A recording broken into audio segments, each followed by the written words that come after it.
Thanks for joining us. I'm Rachel Polanski. Our year-long investigation exposed a backlog that allowed convicted sex offenders to live in communities across Georgia without ever getting leveled or reviewed. It resulted in a new law. We began searching for answers when 27-year-old Mariam Abdelrab was kidnapped, shot, and killed by a stranger who prosecutors say abducted her from her boyfriend's driveway. We uncovered that stranger was a repeat sex offender with a history of violent crimes, including child molestation and attempted rape. Still, he was never leveled. Had any of his prior convictions been handled differently, Mariam's family believes she might still be alive today. That's why they began calling on the state to take action. Mariam Abdelrab was always creating. She loved drawing. She was an amazing artist. Today, those sketches and this community mural memorializing her life is all her baby brother Ali has left. She probably didn't know it while she was here, but I definitely looked up to her. After her late-night bartending shift, Mariam stopped at a gas station. Police told Mariam's family it appeared she was spotted there randomly and followed. Then, surveillance video captures the moments she gets to her boyfriend's house. Seconds later, another car pulls up. That's when a man approaches Mariam and forces her into his car, all while Mariam's boyfriend watches helplessly. Oh my God, bro, I just watched her get kidnapped from in front of my house. She had a gun pointed to her? Yes, I watched it all through my window in my front yard. He had a gun to her, and he forced her into a car. 4 hours after that panicked 911 call, Mariam was found dead with multiple gunshot wounds. In the weeks that followed, her family was overcome with grief. Then as more details came out, the trauma intensified. I kind of broke down. I fell down to my knees. What happened to my sister was preventable. Atlanta News First Investigates dug into DeMarcus Brinkley's history and uncovered a schizophrenia diagnosis and a record of violent crimes. According to Fulton County court documents, Brinkley was accused of raping a 7-year-old girl in 2012. Then in 2013, he was found on top of a naked 6-year-old girl. In 2015, he pled guilty to child molestation, attempted rape, and cruelty to children. The state recommended he serve 15 years in prison, followed by 15 years on probation. Instead, Brinkley was sentenced to 15 years total, 7 in prison, followed by 8 on probation. He'd also have to register as a sex offender. But when Brinkley was released in 2020, that's when we found that he never received a risk level assessment. That's when offenders are designated Tier 1, 2, or 3, depending on their risk level for sexual reoffense. If you go on the sex offender registry website, it says not leveled on his name still. He's right. We took these findings to the executive director of the Georgia Sex Offender Registration Review Board, who blamed a backlog for offenders not getting leveled, which she says is, quote, due to understaffing and a lack of funds. Unlike some states where sex offenders are leveled on the day of their sentencing, Georgia levels sex offenders when they are released from prison. To this day, our communities are at risk. And that's where the family says Mariam's law comes into the picture. By 1, requiring sex offenders who have not received a risk level assessment to be fitted with an ankle monitor. Once they are leveled, Tier 3 offenders would be required to wear the monitor for the duration of their sentence, while Tier 1 and Tier 2 offenders could have them removed. And 2, requiring sex offenders to carry an ID card with a specific symbol that is recognizable to law enforcement. There might be more DeMarcus Brinkleys out there, and we don't want this to happen to anybody else.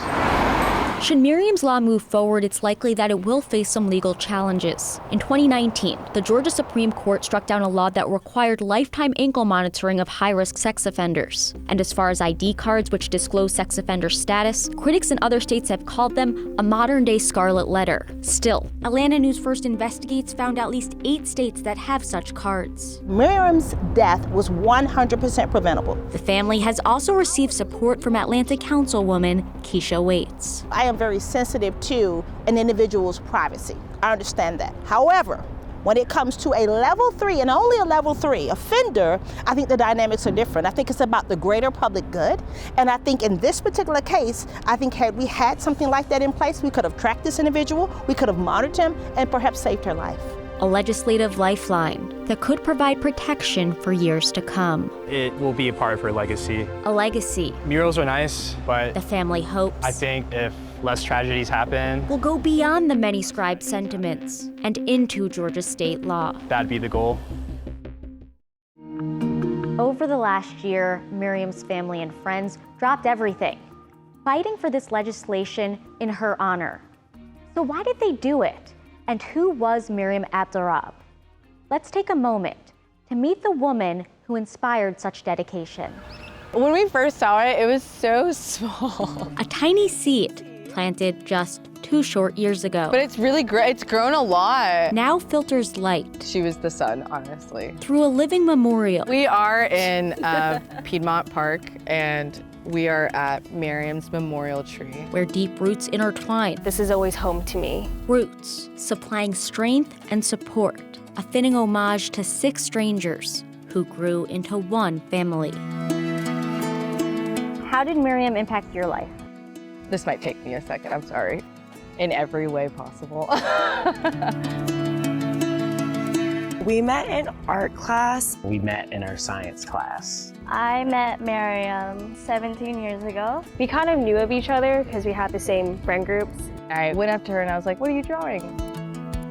At Mariam's tree, the memories come rushing back. We decided to get together for a school project. We chose each other. Ever since then, we just started doing sleepovers, crying, laughing together, growing together. One of my best memories was when all the girls came together and we had a picnic. She just was the life of the party there, as always, as she always has been. One of the last trips me and Mariam took together, we went to Mexico in Tulum. It was very freeing, liberating in a way. We went to dinner that night alone and we rode bikes there, but the memory of us riding bikes back was the most amazing thing because we were acting like we're 10 years old again. Laughing, giggling, all the things.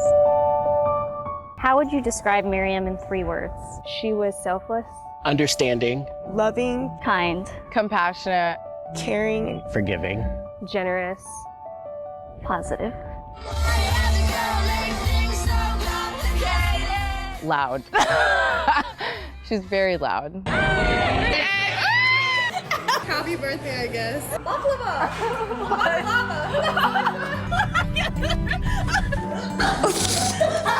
It's easy to see why Mariam Abdelrahab owned all their hearts. She made us always feel like we belonged. For a lot of queer people, we have chosen families, and Mariam was like a big part of my chosen family. She gave me some of the best friends I could have ever asked for. Sorry. I'm so grateful for that, and she gave me that family and our family, and I just couldn't have asked for anything better. Is there any particular lesson that you learned from Mariam? She taught me how to really believe in myself. To treat people with kindness no matter what. She was kind of the angel on my shoulder at all times, so she taught me how to be more open to love. Overall, just showed me that no matter what, love matters above all. Mariam Abdelrahab might be gone, but this tree and the love of 6 friends survives. She's definitely a part of who I am today. At Piedmont Park, they're celebrating new life Seeing something grow in that place is just nice and it's peaceful. while remembering the one they lost. When you say like someone has been taken off of Earth too early because they were too good for this world, that's her. She's too good for this world.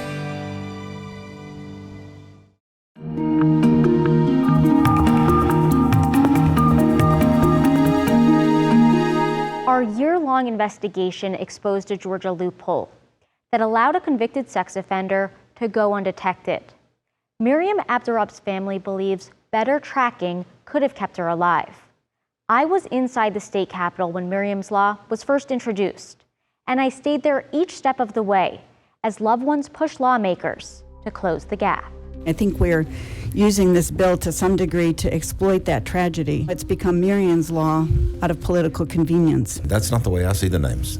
I see the names as a reminder of stuff that we didn't get done when we should have, and these are the consequences. The pain that my family went through, it's very important to make sure that doesn't happen to anyone else. this bill would do just that. Mariam's Law would require sex offenders who have not received a risk level assessment to be fitted with an ankle monitor. Once they are leveled, the most dangerous offenders would be required to wear an electronic monitor for the duration of their probation, while lower level offenders could have them removed if the Department of Community Supervision gives the okay. There is research that shows that the GPS monitor does reduce recidivism. And while the Georgia Association of Criminal Defense Lawyers believes that Mariam's Law could violate defendants' rights by requiring lifetime ankle monitoring, there are due process concerns there. The majority of those who testified during multiple committee hearings said the restrictions that come with Mariam's Law could stop violent crimes before they happen. We believe it is a huge step forward in enhancing public safety here in the state of Georgia. If such a bill was a law, we know that Mariam's situation could have been prevented. And with that, Chairman, I make a motion to pass. The senators voted. All those in favor, please raise your hand. And Mariam's Law passed the Public Safety Committee unanimously. This meeting is hereby adjourned. A few days later, the legislation made its way to the Senate floor, so as to enact Mariam's Law. After Senator John Albers agreed to co-sponsor the bill. This individual should have been known, should have been leveled and monitored as a sexually dangerous predator. After a 5-minute speech, Senator Albers asked his fellow senators to light the board green. Let's honor the life and legacy of Mariam. And they did. On the passage of the bill, the yeas are 52 and the nays are 1. This bill, having received the requisite constitutional majority, is therefore passed by substitute. Then, in a rare show of solidarity, senators on both sides of the aisle stood. I want to recognize the family up there in the gallery. And gave Mariam's family and friends a round of applause.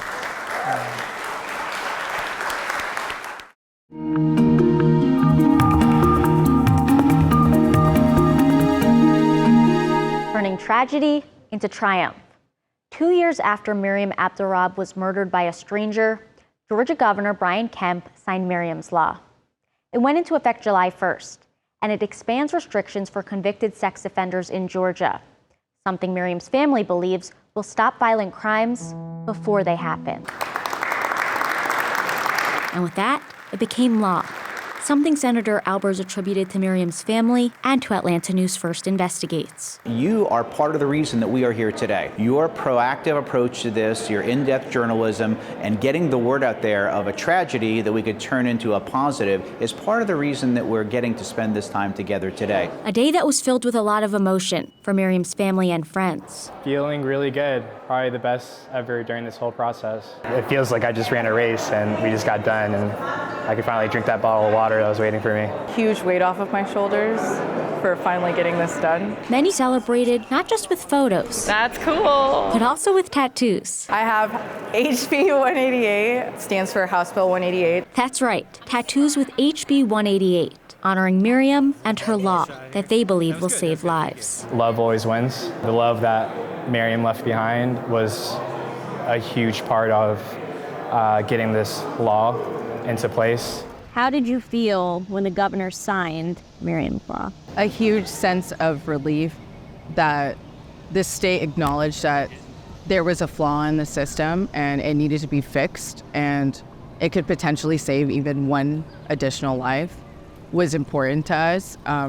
We wouldn't wish this outcome, the outcome that happened to Mariam, on any other human being, because I feel like a lot of people don't realize when someone passes in such a manner or such a way, it doesn't just affect, it affects the family, but it affects so many other people as well. And all of my closest friends, our lives are changed forever.